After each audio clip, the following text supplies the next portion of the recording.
le atatou te talu. Lo matou tama o le langi. O matou wala awatu ia te o le nei lava fiafi. Hallelujah. Le lava se ngaluenga matou te mawhaia ma ato toa pe au noa ma le mana o lau fio. LAOAI. Matou te la fwa iatu ia te o le li i le nei porokalami. Le uma le matou whalongo iai ma e awa o mai iai ia te i matou. Hallelujah. I o matou whalongo. I le whalongo o le tangata poto. Le whalongo ma whai. Whamanuia i sio matou atu no pele o Samoa. Whamanuia i le tino ke riso le nei a fiafi. Mea uma matou te whaia. I o matou si tia. Ma wha maua lunga ina ai lo lava suafa Yesu Kristo. So ni mai le lie. Le amataina le nei polokalame se i o ilo na whai uina. Tu mau ia te o lo lava vi inga. Nei masa uma i o le whaavavau. E whaavavau lava. Amene. Ma amene. Ma amene. Praise the Lord. E toi whaatalo whaatu i le tātou atunu upele i le nei a fiafi. Lea ua tātou iai le tātou polokalame o le LAOAI le tupu mo oe malo ainga, wha malo ngā lulue, wha malo whai o le whaiva, wha malo fo'i le taupati leo tātou iai le o ngā tutonu le mū o le neiva aso. Ia i le whianga iai o si o tātou watunu i tūte ma whaiva o lava singa. Mai se o so se wala wina ma so se matātālo tō ngā lulue ai. Ia vi ia le tua i lo o tau soifua auna, ma lo o tau soifua ngā lue, e le ngata i tono a inga nuu mai ka le sia, ia e whapefo i le atu nuu, ma le mā lo le tua. E toi o whalofa, ma whatalofa atu le tātou o unanga, ia o le Global Kingdom TV channel, ia i nei au kilani, New Zealand i mangele i sifo, ia o lo ia ile ofisa tu tonu al tatu o nanga whaftaila o tau talo, whaftaila o tau tapo inga, ia lea o lo maua i pēr le malose au auna, ia ma tau tua le finangalo le li, ia e ala ili nei fo'i au o nanga mai le tua, ia e mai ate nei ma le sunga i le toeina, ia le atinuu malo fo mfulu, ia whatalofa ma whawhilo i atu le nei maenga le fiafi, ia i le swafa silsili ese, o le tupu o le LAOAI mo o le nei a fiafi. Ia, da ngama whaalalu o te tuina atu le nei avnoa.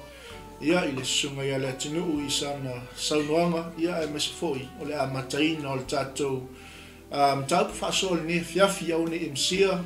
Ia, le tātou polokalame whalenganga.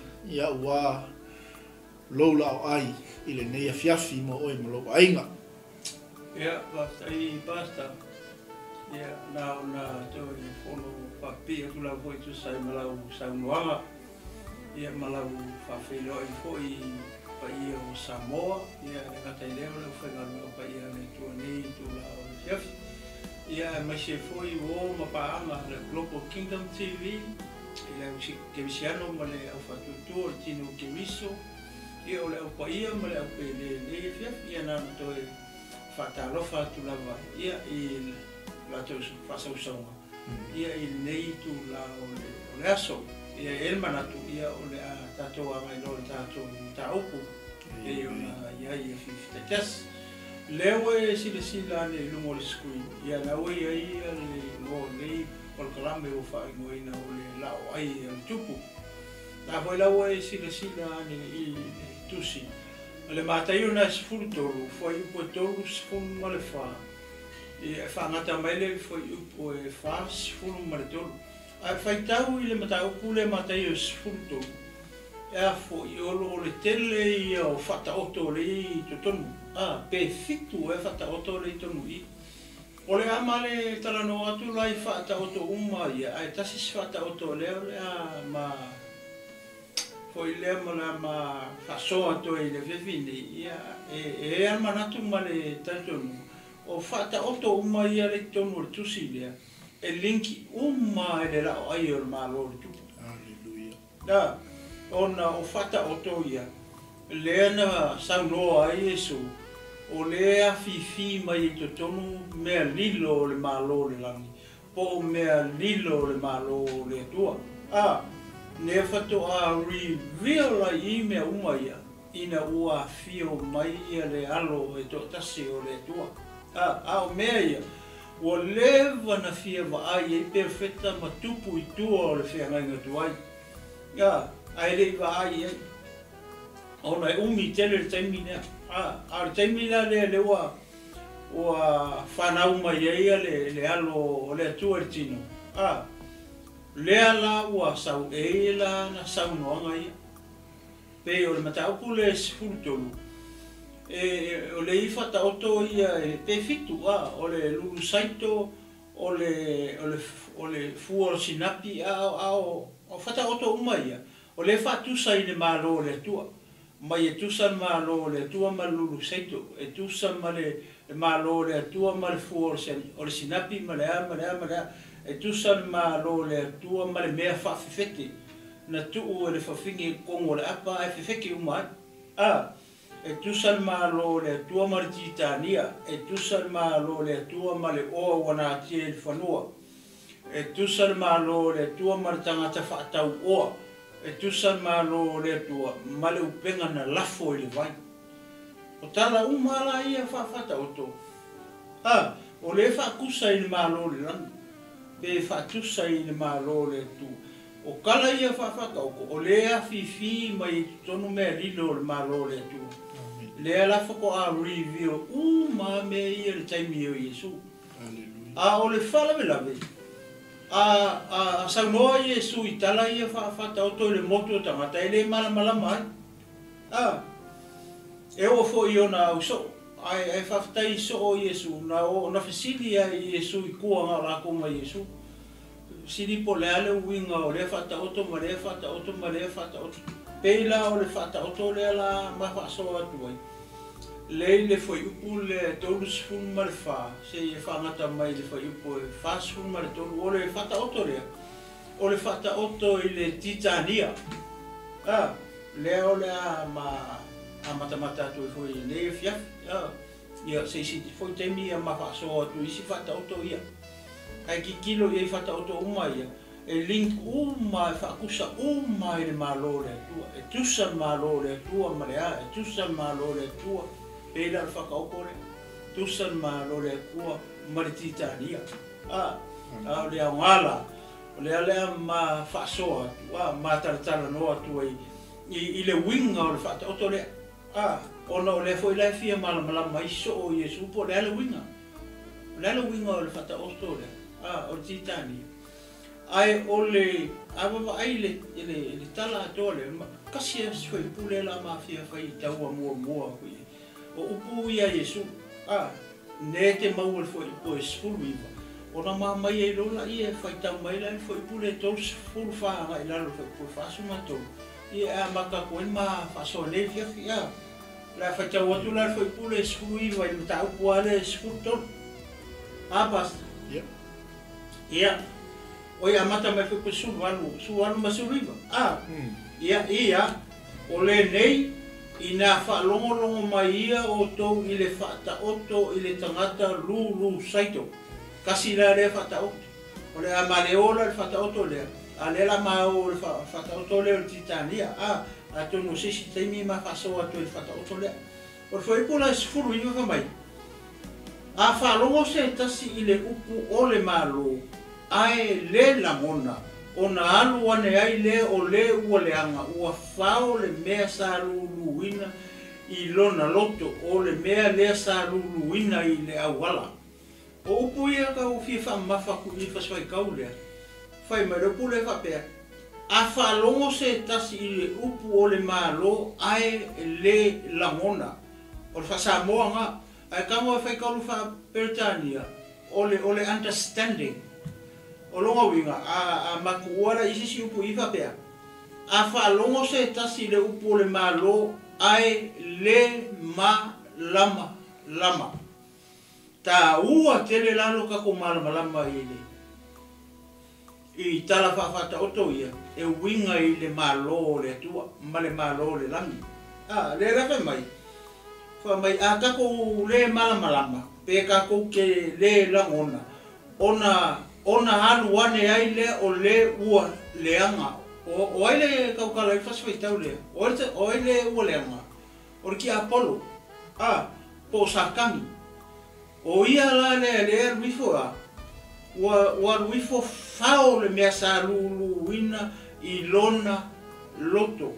So o le upu la le kua. E kaunga luluinga I fia. Kaunga luluinga I o kako loko. Ka vola o nga kako malama ai. Awa kako le malama I le upu o le malo le tua. Pa wa le o le mea le afta ia sakangi. Po o lo leanga. Ele o afta I mea kasi me le afta ia. O le upu o le tua. O le alanga me fa ia. E fao. Fao mai fia. E fao mai o kako loko. Fao mai o kako maho fau le upu. Pa wa le me le afta ia sakangi. O le upu o le kua. Aisea, langa lewa lulu I o kako loko. Ele o lulu inga I sisi mea le upu o le tua. O lewa lulu inga I o kako loko, po kako mafau. Pa wala le me le luku afta ia le o lo leanga. O le upu o le kua, ia fao. Fao mai o kako loko. A le ala maila ila lo le fata oto lea, longa fa.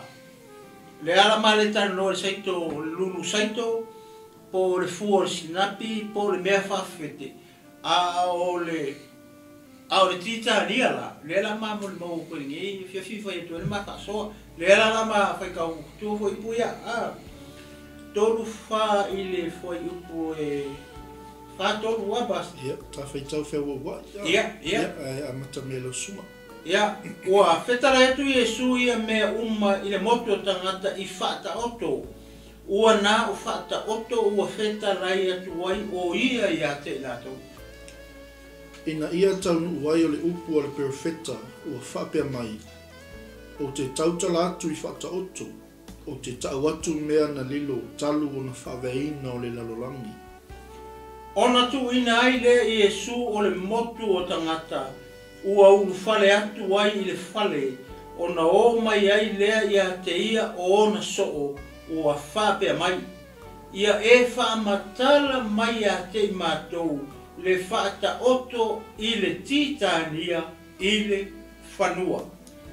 O na tali atu ai lea o ia, ua whapea atu ia te I lātou. O le lulu le saito le lei, o le atali I lea o le tangata.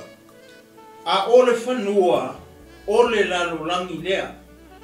O le saito le lei, o tangata ia o le malo. O le titania, o le whanua ia, o le whanau ia, a le ua leanga. O le ua ita mai, nana lulu wina ia mea, o le ti a polo lea. O le seleselenga, o le ngataanga lea o le lalolangi, o sele o a ngelu ia. O lea, e pei ona whaaputi ina ai, o le titania masusunu ina I le afi, e whapea foi ona whaia I le ngataanga o le nei lalolangi.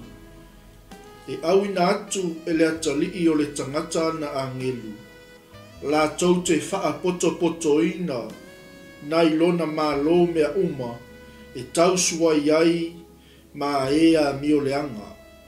E lafo ina I la tau I to tonu o le o ngā asa, e iai le tangi aue ma le lili vau nifo.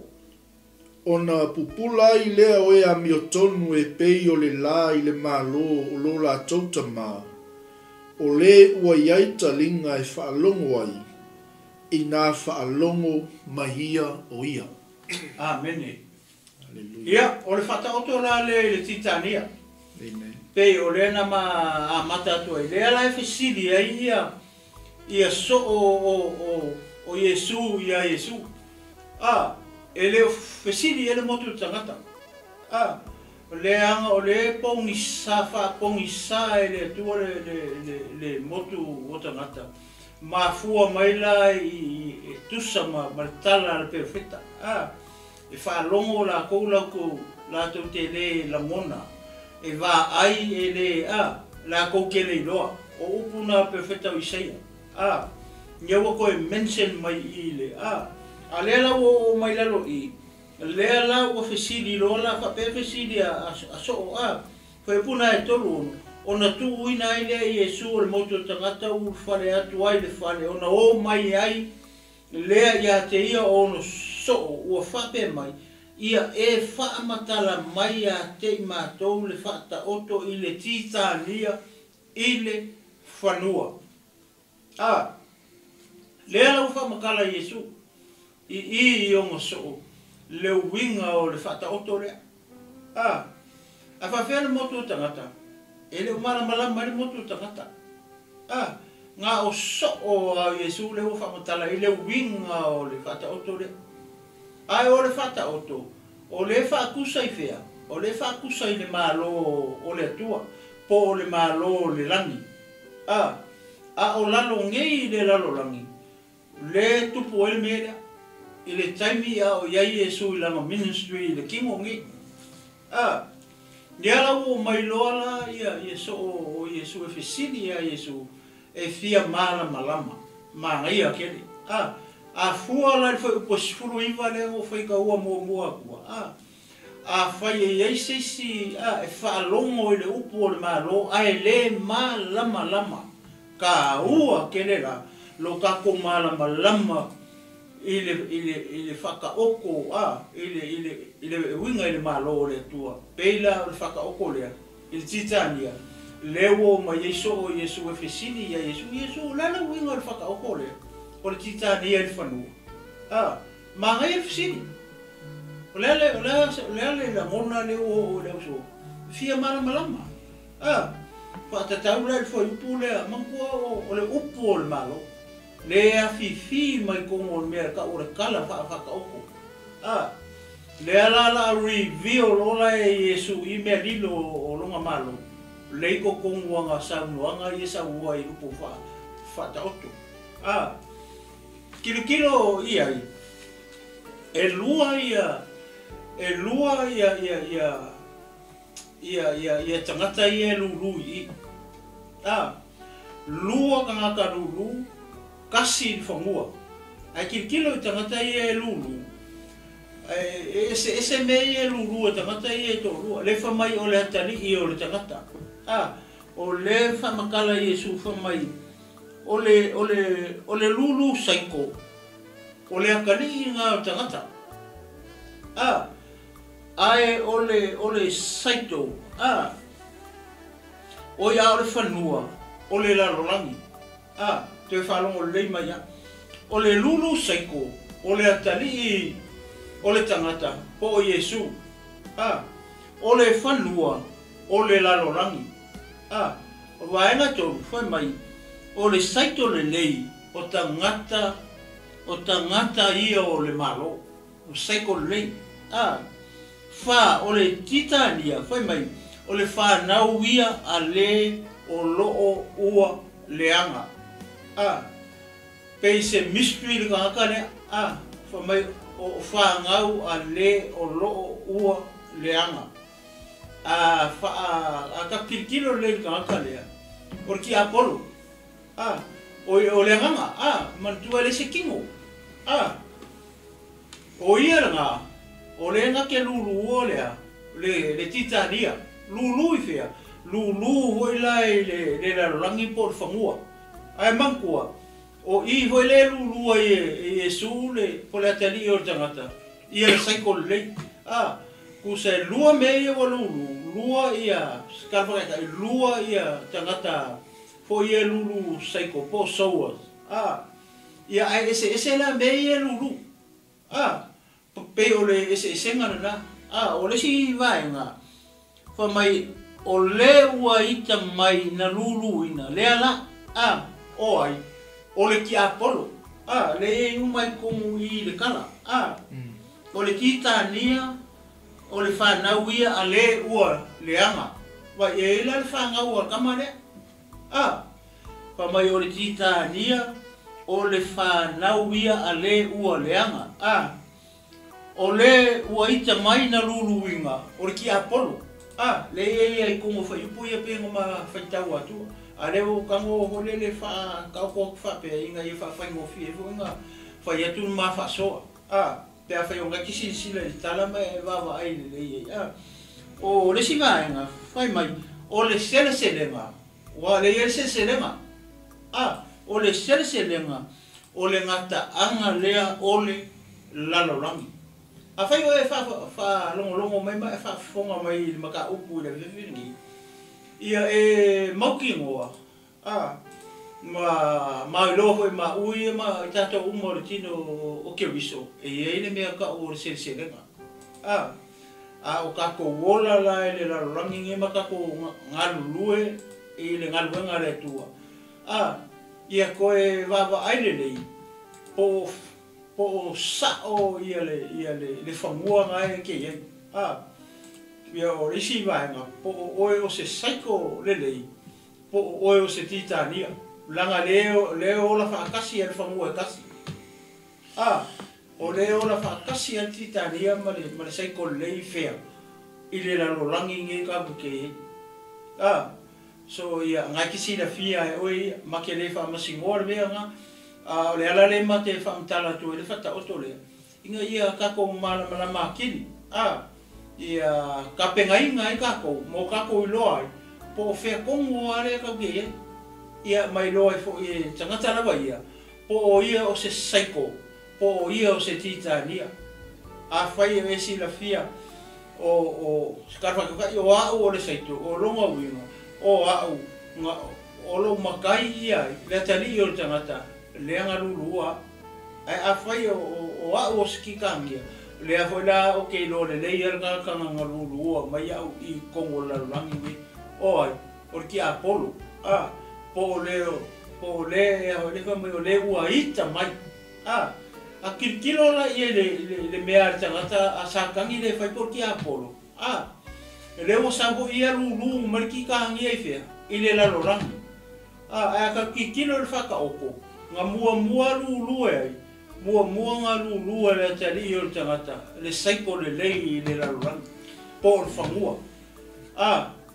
le wa ai mai for ki apolo sa vola ki apolo ia lulu mai foi la ia fa la ia la olea o titania lulu mai inga ia ola fa kasile ia ki ka ngia mar saiko le kai fa kai ile tua o I pa ka ko wa ai le senselema o I la ilo ai le ese senga le ese senga foi le o le saiko le ia marititania pe o la le aso le fa mai o le aso o le senselema o le unga o la lang o le siva nga le mai pa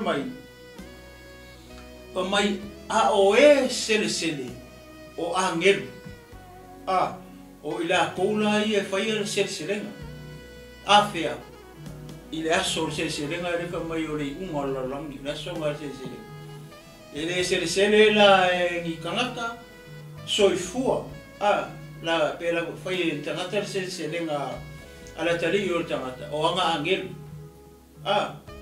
o angelu ala tali o tangata po o angelu Yesu o la ko la fai se lenga ele fai kanaka yo le siva nga I tonu volitana o angelu le fa mai o angelu la ke fa pukua la ia titania ile aso le o se lenga po le unga le o le rolang o la koula fa pukuinga ia le titania ai mangingo pa mai fa puku makongi vea fa puku makongi le afi saulo ila lo le siva nga na fa mai pei o le la o isi la kakale o le ka mai o tangata la ia mi ko po la koula ia le fa ka o sai ko le le fa mai ia le fa un mo fa spai ka o fa mai o la ko pupula pei o le la ile malo pale o menche mai malo fa mai o le la ko pupula pe pupula le la o ila ko o a mi tonu ifea le ala o so mai lo la le malo le tu aka kikilo la ile tala fa auto le pe o ma kam foi ma ke fa so aku le mele ia ke le o luna wa ia fa foi na ete mai mo mai ma fa longo mai le ma kam foi le ka u fa ma kala ku foi le ma ku ese la ia me ia a kilo le mele lu e le tali o tangata marki apolo o le lu wa same place ele fa pe vole le sausa kangi kilo mai le o ma ngai e fa ko anga la tali o tangata fa pe le ila to walu la i o Amerika e lu e la o foi fa o ma foi se anga sausa ia ki apolo lu mai martitania i o ngai e fa mai o eika o le tangata o le te mai ia ila tali o le tua aka kilo mai le makanga ile creation o mea manga ka penga le tua mfai mai o sila aku o ia ua le lei mea uma e o le ulua tangata ia ai saulo la marki apolo po lusfelo po le ngata fe ai lau kilo mai mkwa le lei a me e o le ulua tangata sa pa ia sa le siang sa ia sa ulora kamanga lu mai hoi ma ngai me ia le lau fa le kongo lo makako fenga lu sa walu mai kongo chevi chevi chevi chevi o ma lo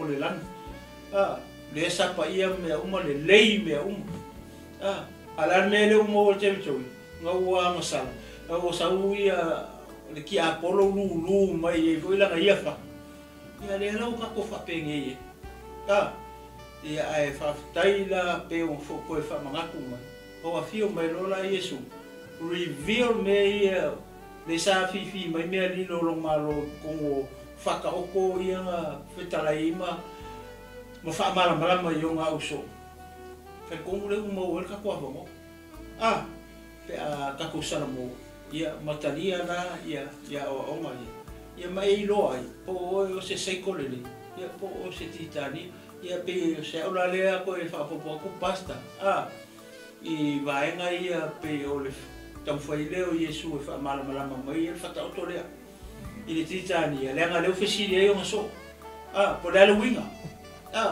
ia pe se ola nga fa makala pu le i no kam foi Yesu e fa mala mai yo so le winga le fa ka o le i le titani ia mane o aropas i ele tua ma lo fa tai lo sumo taina fa felo yatu ma to fa talo fa tu tatu ainga mai mai se foi niso ila to fa to al fale mai ia le o se el tatu por la ne va en le fiafi ia fa ma mi telele to ia to e malo ainga ne fiafi o le o uma ona fa soa tu ia le toina ia le manga ia fu yo nei fata oto ma le taua ia o sia o onga le leifo i motato ia le wa umma mai alna fa soa ia le sunga ia le tino mai lava ile tato tusi fa tau mai lava tol suma fa suma tol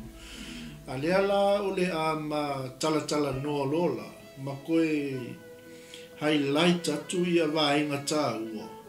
Inga e mawhaionga mala matili tātou i le whata auto e peo na si e Yesu. Peo na talanoa atu fo ia le tātou polkalame. E le ngale paule al whata auto na si e mai e Yesu ke riso. E whaatusa i le malo le atua, le malo le langi, le malo le tupu o lo tātou li o Yesu ke riso. Aua mana ia fo ile falongolongo ma faitau le upo le atua. Ile mafua anga le tinu fa nga inga ye Yesu ngai me fa ta oto. E ese male ta ua fo le o le tato malama pe ama malama mati. Inga ia ka koilole a ano moni male winga na fa nga Yesu me ni fa ta oto. Amen. Le ala pe ona tau tala mai tato tu fa tau ne fiafi. Ele ifa nga Yesu ile moto tangata po ma fa nga Yesu inga ia faali mai e mea lilo le malo le tu. Glory, hallelujah. Yeah. Ele mala mai la le moto tangata. O ngau le mafua anga tonu lava le na fa nga ye Yesu ke riso fata otu. O nga ele isia tau tala tu Yesu ila uri ia. Awala na kali aku Yesu ile moto tangata. O ngau le ti ngao lo na fina ngalo. Ile le mala o tangata. Ma le lato le langona. O le ngā luenga wha misiona Yesu le ngā haima ia. O le ti ngā te la o fina ngalo le li whaola. Le alanga tau tala tua i loa i whata oto i le moto tangata. Ai o ngā wha maka la le winga. I kua i o so. I le au so. Amen. Le ala ia i le whai upo tolu sumal wha. Le la tatu tala noa. A le wa umon a watu atoa lava le sunga i le atino. Le tala whawhata oto malona winga. Ia e manga ia kako koe tal noa tilipea. Amen. Wale ai lava tatou taimi. Sila lai whai upo e tolu sumal wha. Whai mai ua wheta lai atu Yesu ia mea uma i le motu o tangata. Amen. Ia i whata oto. Ua na o whata oto. Ma wheta lai atu ai o ia ia ta ila tau. Amen. Awa ai lai ai le tinu i le peo tu langa na leo te mana i fui tato tal noa. Ia. A whafonga mai fo tino ke riso ma le whanau le atua. Ua whetalai atu Yesu i mea mai le moto tangata ia i whata oto. Ai sea, langa le esi mongo ki ngā ke le whina ngalo Yesu i koi ngā ona ngai e ola i e koi ngā kanga whapeni. Ua nao whata oto na whetalai atu ai o ia ia te i lātou. Le alai nge ngefu ai ma whauwhaola wali ia. Ma whesilingia pēa Yesu. Ma masalo solo ma whesili le si alis. Po le ale wingo le mele sa ua mai eili le li whao. Ngā fio ese leo Yesu. Ma ngā ia tuilona au so. Le alawa muli e kuloa ia. So o mongi au Yesu. Whamakala loa ia Yesu te wisu. Le wingo le mea le nga kaukala koe le moto tamata. O ngā o leo, e le malama hoi ia so o Yesu. Ioi. O le māngai o le malama. O wa velo na tau le malama i saunoanga ma whitalenga Yesu. Ua whesili ai. Ia. O le kani whesili ia. Lana me o rei whesili. O ngā fia malama. Amen. E pēla whai pure sfuru i wango ula mungua. Aleluia. Le whapea. O le nei a whalongo se tasi i le upu o le malo. Ai le la mona, pele malama. I o le understand le whapea kahia. Lai ai. Ai le a whapea whalongo se si le upu o le malo. Ai le malama. Ka o le mera le afta i sākani. Ea, e whau. Fia ke le sākani i kāna kai le malama. Ai sea, e whai ngō fia ngō mawhaoa se mai le upu o le malo. Mai le mawhauwhau o le kakanga. Ai sea, langa o lai le malama ai. Ai whawhekai hore pasta i so o Yesu. Le nganga whiriwhiri ia. O le mawhasiri. O ngō lea. Fia malama. O le fia malama. E leo malama. Mantua e tau tala tu Yesu le moto tanga. Tau lea fwoi whalongo i malauso. Le he whai malauso. Amen. O le māngai a ngā pe o koe alu i le whaipule sului. Ala ngā le mention mai i le upu lea aise whaalongo i le upu o le malo. Sa moa malau si le malau whaafonga le vevi. E le se upu o le loko. E le ai ma se upu o se loko. Amen. O le upu o le malo le atua. Lea kau ki whaikaua i soma. Mera ka o le upu o le malo. Amen. Upu o le malo le kua. Le upu o le malo le lako. Ai se upu o le loko. Amen. Se loko. Aleluia. O le mera le pe kau kurikuri e kuhoi le. Ia kako malama lai le upu o le malo. Aleluia. A wā kako le malama. Mai o kakari kongo hoi. O le kele o ka ngaka loko. O lai ko kongo o loko. E le malama le upu o le malo. O le mea ngā lai mafua ai, o ngā mangako whale loku le skangaka. E le mwhai o ngā wa ese i longa mafofau, o mako loku ai o le kuro o le assembly e sili e kua ia o onga le assembly sili e kua le o onga la mosa sili e kua le o onga le mekisi sili e kua le o onga le mamonga le tino ke riso male ka le sia Yesu le vefingi famul mole e le se upu o le loku o le upu le ale famai o le upu o le malo o le ale me le finga ngalo o Yesu ia ka ko malama lama i le upu o le malo longa ma ai o le loku lau o mga wako e Yesu ki o le malo lea fai kau le Mataio suruongo o le ale upu o Yesu ia peteu o ke whaakuinga la o e karesia i lungo o lau kari leo e kari mai ai fa mai o Yesu le alo o le papa nga o ke whaakuinga la o e karesia i lungo o le papa o ke avaku fo i ake o e ki o lea ki o le malo lea ele se ki o se loku ele ingi ki o le loku o le loku lau ke exercisinga ki o le malo lea malo le fia mga o ia Mataio le kusi mai Mataio inga ia malama i ka ko o rongo winga la ia o ka ko aka ko malama o ka ko mga ka o malo o fea la me ke ngalue ia se ka le si ku ro ia ka ko mafau na fa ka o malo le anga o le upu le se upu le loku se loku se ku lo ni e le we falo mo fe pule sui wa Mataio suko ai se falongo le upu o le malo ai le malama so we need to understand the word of the kingdom ele se upu va pe o le upu loku le o le upu loku le la ga e ngisi wo fa mai o le loku a ngenga o le loku mongi ngai o le loku mongi ele se mo se loku mongi ko le fio ko ia le ko vai ka le feso o lima le mai o le ekaresia mata mo fie la ewa fa mama inga i le vai ma le upu le fa mai le ekaresia maka mo fie o le upu o le malo le fa me foi pu le spulu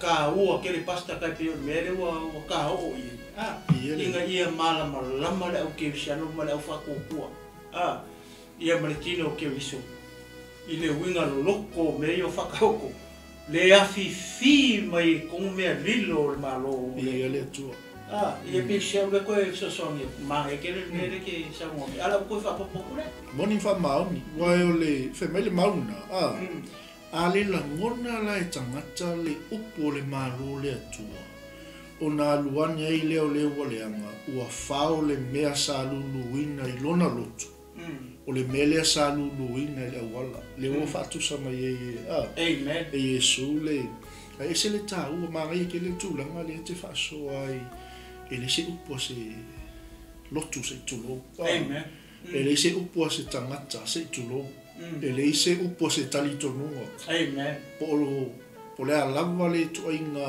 po se kupu po se perfecta ioi po se aposkolo moni whamaun amen mai la ia a whaalongo se tasi le upo le malo penge sauno ai le langona o nā luane ai lea o le waleanga ua whao le mea sa luluina i lona loto amen ia tato whaitau le tuspa ia whaperetania o le malamalama praise the Lord ia le tua it's not hearing ia pe aku lu whapekanga mongi ia le li tato e foi la i tua le tolsu mai whae pe ona tato tatal nofu nefi kai mai o mea ia na whetalai atu ai e sui le moto tangata i whata oto ua na o whata oto na whetalai atu ai o ia te i la tau e vaile ia ma ngai ia foi ia o le mea le ngai e sau noa ia o le ngai ma au so o ia paula ia o ka ngaka ngala ngai ai le pulu nau ia te i la tau e fie marama te e la le winga le mea le sau ngoa bai po ai ka ngaka lea muli lo kai mi la nga muli wali fa pe nga ngofo pe Yesu I. Yeah. O ngā luesero Yesu. Ke leo ia e luma lima ono ngai e la o Yesu e alu ngore mama. Ia ngo waku o ila ngai lo Yesu. Paula yo ka kai e fiela le la to te fie lo le winga mo le mele. O nga fitalainga ma sa ia tau tala toi le moto tangata. Mai la ia tau nu oilea. Le upo perfecta. O mea ia kaukala Yesu I fata oto. O mea na feta laia mai e perfecta na mua lava. Ia. Mea perfecta mai e perfecta. Ameni. Le wa ka como I ke mile. Mon me o falo mo le malama. O me o va ai maka. Ma ia ke. Ia la wa sau Yesu. Reveal li onso. Le mea nga perfecta mai e perfecta na mua. Ia. Amen. Usa e muli a ile fio mai o le sau Yesu le sau. Whatever kau alanga mai ngai perfecta malo le tu. Mai la ia tau nu wai o le upu o le perfecta o fape mai o te tau tala atu I fata otu. O te tau atu mea na lilo talu o na whaavahina o le lalolami. Amen. So e ka ua kele la. O mea lilo. Pesa ia, le sanga ngā mai e le kua mai kua kai me perfecta. Amen. Sa o le sanga, le sa perfecta mai ngā mua. Ioi. A fai foi o kele foi ngai tangata whaasea I le nei sa vali tātou te tau fai e fo tātou. Praise the Lord. A fai o whakinga ka linga pēr ngai sa vali a te oe. E tā ua tele na le mea leo koe whamangatu mai e le fiong pa ia le atua tātou. E leo se sa vali fou. E leo se sa vali fou le tala le lei o le malo le atua. Whatever nga whetalaia mai e le fiong pa ia le atua. E ala iana perfecta. Amen. Ia kako sila fu le tangata o musi. O se tangata nga whao ngai le atua. Amen. O le ampasa mua le o le malo le atua. Maalu au mai le nuku o le atua mai le fea. Mai le polonga. Praise the Lord. Mai le mea nga. Nga le sao loto ai. Ta polonga? Ioi. Pa se lau kausanga o polonga. Amen. Amen. E tā ua o le pēa le tūlanga na le tinu ka kifia kalkalangoa I maa ngai e lugo maa ngai wha mamna maa tōru su wha ngai wha sumatu. Ai kako kalkalangoa. Mai foi fina ngalo le tinu uma le tino ke wisu. Hallelujah. Ia peo le tūlanga na mai foi lugo o tātou polkalame niefiafi. Langa ka ki wha alongo ai e le wha peo o tātou wha maina pe tātou te pe tātou te tingai fo. Alanga ka kaunga whaalongo, e ka kaunga langonga, e ka kaunga malama. O le malama, le ki a koa mene. Ka ke whaalonga siya masio ki ngā whi ka ringa I le wali, I e whai mai ala ko I o le malo e. E mafua mai sea, mafua mai la ongo le pule. O le malama. Amen. O lau whaalongo le upu o le malo, a o longa whaalongo o le malama. Amen. Wa vera la ko le malama le upo le malo le ku. Ma me o fai no kalanga. Amen. Ai anga wa malama le upo le malo le ku. Ma me lilo le malo le ku. Hallelujah. Kalia. Mo nei loia sa noanga fo ia o stasio o na. A fai o ngai fakinga kalinga pe ia ki ngi sawa. Ka ele falongo mai pea. Ia. Falongo mai pea kai pea kala lau au. Ka ele pe ngai fakwa e la ngonga. Pe ke malama fo ngi sawa. Pea ke mi ke malemo. Il vera ki ka ele. So ole tu la au fa man witina tato pokala. Falongo pea. Awa ke vavi. Awa ke vavi ngai ko kama I mai fa pea mai ki ngawi ka ringa I fai mai o malo. Ava ia le mana ia fa mna tole fiong pa ia le atu mo itato. Hallelujah. Ai se tasi le fa longo le upo le malo. Ai le langona. Pe le malama. Ia o saulo le o le anga. O fa me o umona. Ko le loko. Toto I le loto o le tangata. Wa sa wa au mai ko loko. Amen. Wa fa le ko ole o le tangata le po le nganga Ni ele tu. Sa wa la wa ko loko ka sa wa fa o ko inga. O mea la ngai ka ua I kele ka ko malamala. Aleluia. Amen. Saular ka mare ka fai fao se lu por malo yo ka ko lo. Yo ka ko lo ia le nganga. Aleluia. Ia pe ia ngai tala ina le tatum tapun le fiafi. Ele isau ki apolo alu se sime. Nga sau fo ya lu I langa lailo le ia ore me ale nga sau ia. Ile tala fa fatoto. Ele fa pe nga sau alu se si fa ko anga. O fa ko anga le nga lu. Same malai. Sau ti apolo lu titani. Esiaki ai oi. Amen. Esiaki ai ya ua. Po ka kong sai. Po taton titani. Amen. Ia tato fai me fa solo. Mai leo le tolu suma le onu. Ona tu una ile Yesu o le moto tangata. Wai ile ia le tinu. Amen. Ua ulu fale atu ile fale. Ona o mai ile ia te ia o ona so. Ua whapea mai. Ia fa matala mai a te I mātou. Le whata oto ile titania. Ile whanua. Wai ile ia. O oio se so. Po oio se tangata o le moto tangata. Amen. Pai anga ko si ake I tato umala. Amen. O whanua lalo langi. Amen. Ia matua le peo fai hoi pa kilo ia. O le kikangi ia. Nga lulu e foi le o lo le anga. Por ki Apollo. Wa le mau I foi lalo le ngonga ki Apollo le soi. Ale fa mai. Fa makala mai la Yesu. Le na mai nga o le alfa ka okole o le titani le lalo langi. Ia. Usa le mo mga lulu hoi fa ia le faku ia sakan. Aro fa le venga. O le wa lulu ako. Le mar saiko o le mar saiko Yesu le mo mga lulu I. Mara tani yo tangata. Amen. Makwa Maria mere kupui. Ia le tua. On kwa Maria mere kupui. Aleluia. Vai le ia ile mea ele fia mafuka Yesu. Ele fia mafuka Yesu ni moko ni me inga ka skoke. Ele fia mafuka Yesu ni moto tangata fia mafuka. Ile so tangata muli ate ia.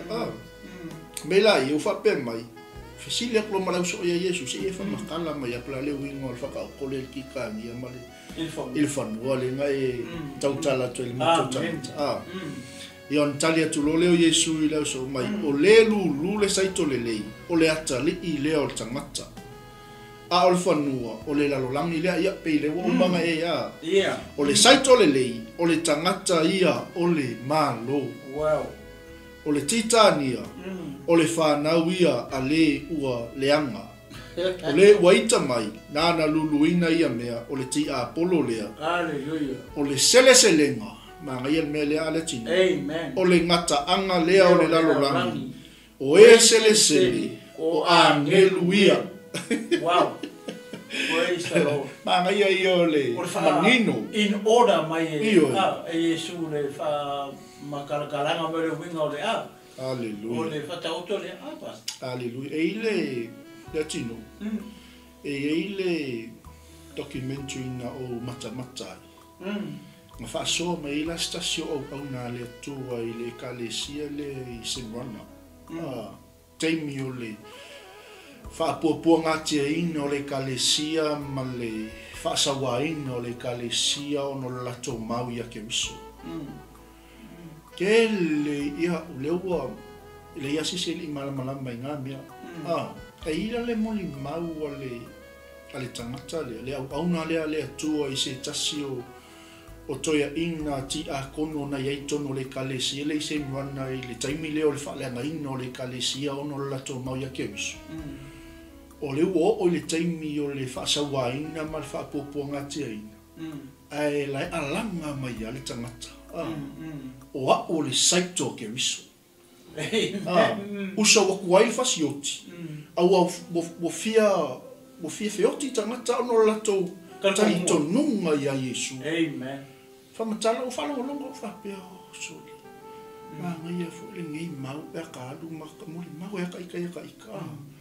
I am the weight of Christ. o o le saito ke viso Aleluia. ya la o pa fai kau ko le mele so e se le fa ma uni o le atu ele na wa ye ki wo ka fa kamala a ve ka i ka matitania Amen. o ngo ka le yo o ile mele tala no ma ye tu spa ia Glory. Aleluia. ale ma ngai ya ye fa lo ngolo ile fa le ngai no le ke si ano mal fa popo nga te ino ale sa ole ala ngale o o le saito ke viso pa o ke ola pe o ke oki I am the wheat of Christ o le saito ke viso se moli ma wola pe fa lo lo fa tai ka ko ke le yo o ipopo nga mfentanga o ni to inga tangata esele le ale ko fa ka ku I soli o le lu le saito le o le ata li I lea o le tangata I o le whanua o le lalolangi le ala sa welo I o le saito le o tangata I o le malo Wow. e le avea umai le statement lea I se kangaka e le talitonu I le upo o le malo le wheme po suma le iwa Amen. a whai ke le kalikongu I le upo o le malo le atua e lo o se saito tulo la ngale upo le atua Amen. a fai e te le malama e te le langona e le o au lau se sai O titania la. o titania Kuku le si sai o le talaba mata. moni ma fa ma Amen. mai la ia o le whanau ia le waleanga o le waita maina na luluina ia mea o le ti a pololia o le sele selenga o le ngata anga le o le laulangi o e sele sele o angilu ia le au mai umai I lea le ata o le malo le atua Amen. ma le me tupu I fea le ngata anga o le luangi le ana perfecta mai e perfecta na mua sau Yesu si mai tala whaafata otu le mea perfecta mai perfecta Yeah. si e Yesu tala whaafata otu le wing o lea o le lalolangi e li whawai Aleluia. ia pese si me ke fia whau le la uma kau ia makakai Yeah. Alua oi. Ia le tua. ia o fasu maltas ko I kolu whai upu e toi Yeah. mai e awina atu ele atali o le tangata na angelu la tau te wha poto ina nailo na malo mea uma e tausua ai ma e a mio leanga e la foina I la tau I totonu o le o ngā umu asa kasi lea mea mo whalongolongo I le tino o I whapopo ngā ina o le kewisiana o ngisi ua wha o ngā au emperor ia vaitaimi e susunu ola tangata ua whai ei pou o la tau pā Yeah. ai fa malama I whanua o le o ngisi ua tu I totonu mo meo ulo vevela Kei pewe yoangi ia Le kongi kongo le ulo le ma. moni whamau Yoane le revelator. o le simoli mau no whalongolongo ai o stasio tina I le isolo muli le mau ia kewiso ua vatulanga pepe se tulo ua wangongoa ai ia filifili lima vai a ele whaafiti Ile ngoi. o le mea le la tupu ia te oe ele isolo muli tina ele whaafiti tina I le mau ia kewiso Aleluia. o le mea le tupu si tina kai pei fo ia le wha popo ngati ina o le au sopo ma le Amen. au apostol ia ngā ka ape le kingo siki ngā I le sawa ina o le kalesia I le fo veitain o le mangai ala le mea lea e koe si ake I kako po a o saito po a o stitania le anga le mea le o ia tea e la foina I totono lea o le o ngā umu a asi kasi la lea mea le ngā pe o whaungo moli mau I le mele sa u mata I mo whalongolongo I whaasau aina o le kalesia e la fo kwa iskanga kai le afi la fo le lua o le ona la fo totongu o ngā umu asa ale alanga mai I love you Jesus kai pelasko inga lea o le saito ke viso I ele li awalangi I se whatamala ia te tatou o leo ua tatou malama o leo ua tatou langona le upo le malo le atua inga ia wangi misia le avongo Aleluia. le fai mai fai pe fasu malua e la foina I la toi totono le o ngā umu asa e iai le tangi a we ma le lili vau o nifu. Fasu matolu. Ia, le la whaitau ina anto atulo le lau sunga le tinu. Ona pupula ai lea o e a miotonu. E pei o le la i le maa lo latou tama. O le ua iai talinga e whaalongo ai. I nā whaalongo mai ia o ia. Aleluia. Ia, to atu i lau sunga tau i lava matatai. Ia, kai pasta. Ona, whai mai, ona pupula ai le o e a miotonu. O ai le konga, o saiko le leinga. Ai fia, ai le maa lo ai. O le atua. Mankua o le maa lo le atua. Ngai whai mai o ngai whakusa i le la. Ai whai kau whapetania le whai mai shine like a sun. Le anga o le maa lo le akua. Le kau ke wha iwi ai. Le whai mai le whiompa i le atua le ko ise la. Le ko ise maasinga. Le whai mai le mau. Whai mai ona pupula ai lea o i la tau e pei o lea. E pei o le la. O ai la ie. I fōlinga e o i ai.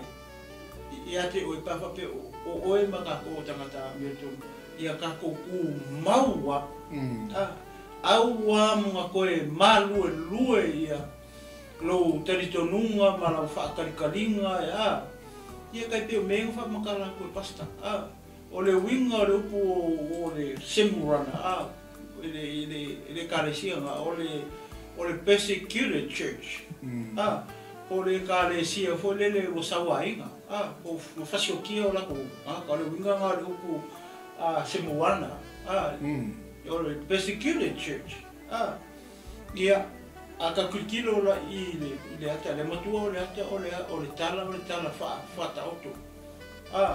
O le whakakau le titania lea ma le saiko lea. I le langi. Ia malonga iunga. Le foi le kau kala mangingo mai le ngata anga. O wheme le unga o ia ki kami. Aleluia. Le ngala foi le unga umu. E mu le afi e whaaba. O whene nga o i kanka miokong. O le malo. Le foi la ki wharolongo mai peo e ki kilo e le winga o le urukala ngei polkala. O le ane me whai i kongo le malo le. Kongo le malo e ila o ai e ku. Aleluia. Le ke alaku e mangu aku i whainka ma popo ngā le ke ui e koi. A le whakari mai la le kupo maka penga la o ai. Lango i ngai e le la o ai. I whia. I ko kongo le malo le leo wha mai lewa e shine like a sun. E popula ka o e a mi o kongo mai pe o popula le la.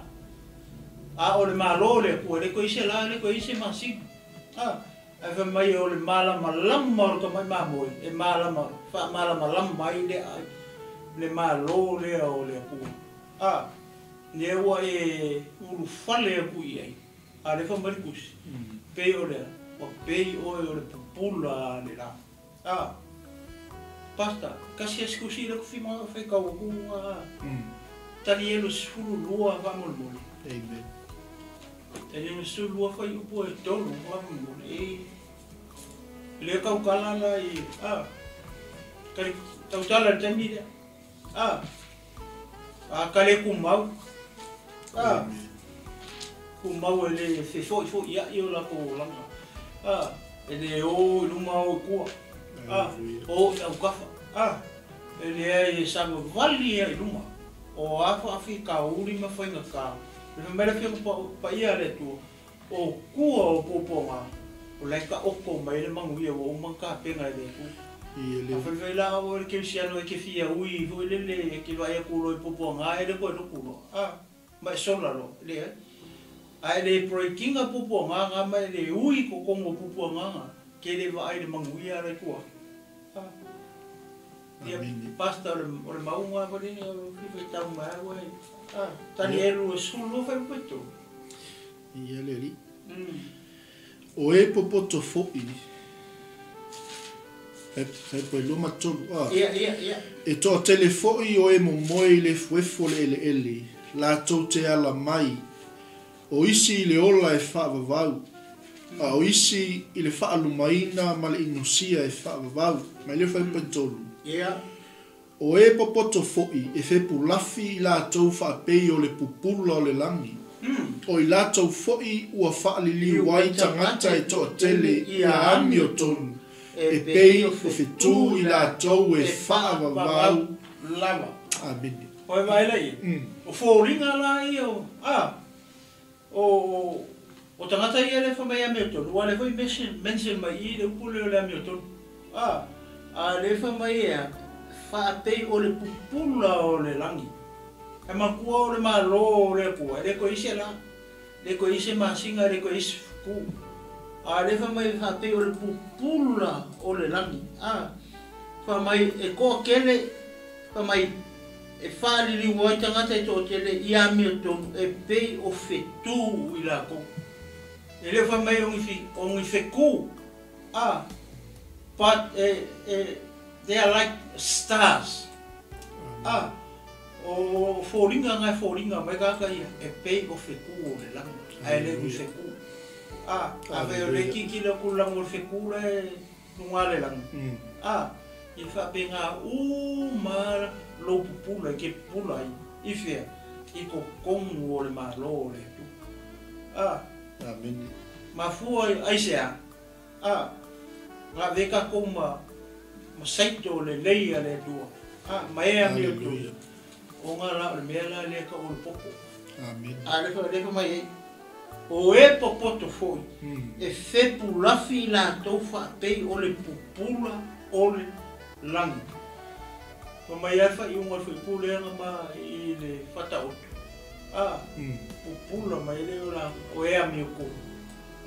E pei o le la. I whea. I le malo o le atua. Ia pei o siame koe e sasa pasta. Ia, Ia le sunga ia.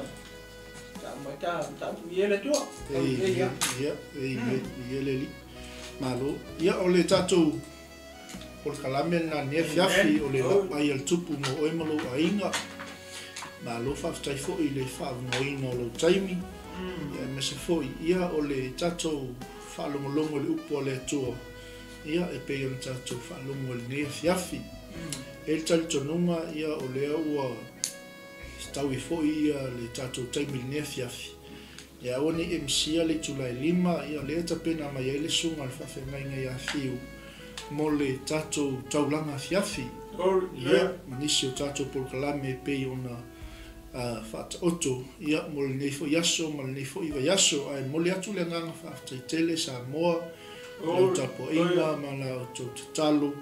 Ia lea wai umanuia le tatou polkalame. Le lava se isi tatou te maua ai le manuia e whaavavau. E pei ona fola ina mai.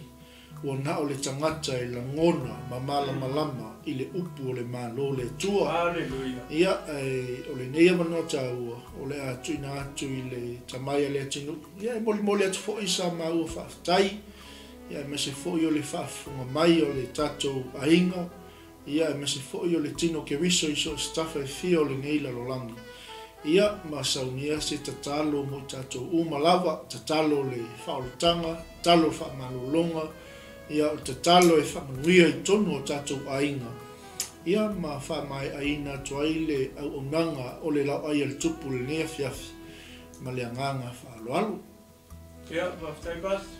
E tonu o le ero le wai whaima. Whakatamu mori sunga le. Le pule I pasta mai. Ia, masifua ni au onanga I Yesu taitas.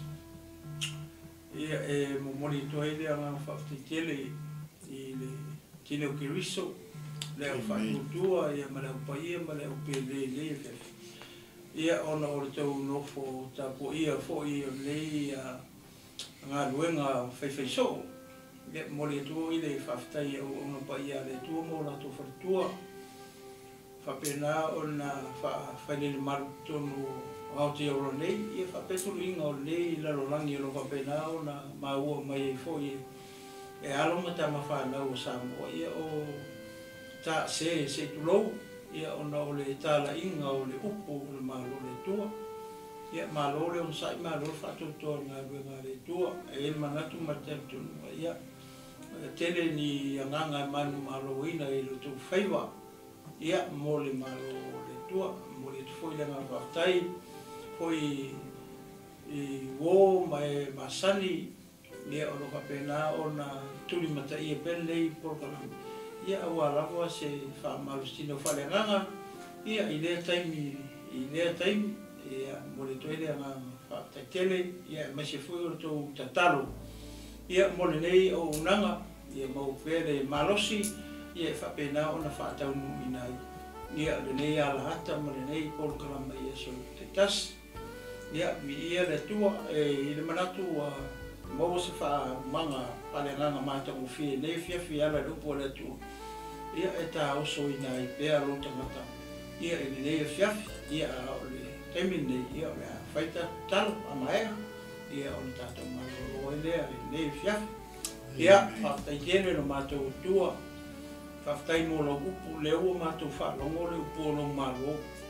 e le o se upu o se perfecta e le o se upu o se tupu e le o se upu o se apostolo e le o se upu au auna e le o sa mātou upu o le upu o le malo o lau fio o lau upu ta mā whaftai o lo wao mai o lo wha manatu mai ia te mātou ona o aso o mātou i nei o mātou i aso o lo tala i lau fionga o aso e ngata ai o mātou ai me o tupu mai le mātou sio manga o lo wha manatu mai e pēa i mātou ina ia mātou tu mai mātou te ui whaingata ma pōpō ngā mātou te ui i tau e munga mātou te ui i talati ngā ai mātou te tati tonu lo mātou o tua atu o ti ngā ia ma whaingata o lo i eile manuia o uma o nei saunia o i mātou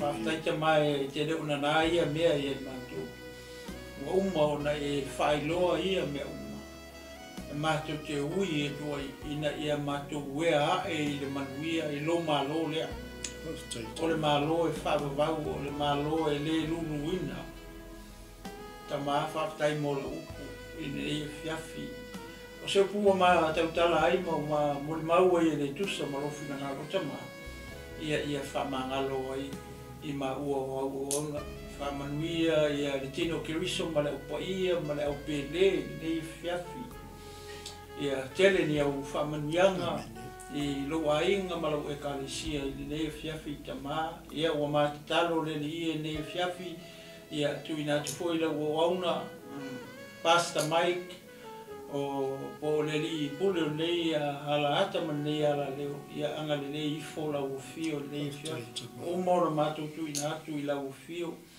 ia le tautonga o le ao la o auna nei fiafi tama ia mua atu la o fio awa mātou tatonu i lau upu o le li o whamalolonga. Ia anga le rei le tautonga, mātou tatonu, mātou te whatotua i lau fio. Ia mātou te toe wheloa i ata e au i lau manuia lo mātou. Ia matuawi ia oe le nei e fiafi i lo mātou tua, le mātou te talo lea te mā. Ia manatua foi ia si o mātou atunu pele o Samoa, le whangaloina Samoa le mātou talo. Ia i o whamanianga te maitai pāremia ma lana whainga malo mātou te talo ina ia le while mū i si o mātou atunu. Ia fōa ia tupea o le loto o le salamo i taitai mai la tō taitai ia si o mātou malo ina ia mau se manuia tō mai le langi lo mātou atua. Ia te talo fōi mo le au whainga mga pa ia le atua lo tāpua ia whaiva a maisisi o mātou atunu. Ia whamanuia atu iai la tō mō la tō whaletua ta mā i nei whiafi. Ia e le whangaloina fō Isara ilu. Awa o lau nuu, mai pau lawa leo le nuu o lau titonu o lau upu. Le upu o lau malo, ia mātou te talo ai mō se while mū o Ierusalema mai Isara ilu uma. Ta mā, ia mātou talo le whiafi fufuanga, whai o le aso i anga le mai lau fio. A wala foi e toi foi atua i ainga, ia mua aumuri au lau fio le whiafi. Tai atu mātou i o mātou whale mo mātou ainga, tau no male manuia au ni ngalo ia te mātou lau fio. O le o loo pui mai leo leo I mātou I so se mea I le nei aso. Ia whamangalo mai ma ua o auna, ia ai iu atu o mea uma I lau fio ta mai nei fiafu. Ia ina ia vi ia, mavi ia I peo lau fio e whamau. I lo ngō Yesu o mātatalo no ala au atu ai nei. Ameni, ameni, ameni. Ia, whaftai tele sa mōli ne fiafi, soifuia, mai ia manuia. Oi, oia.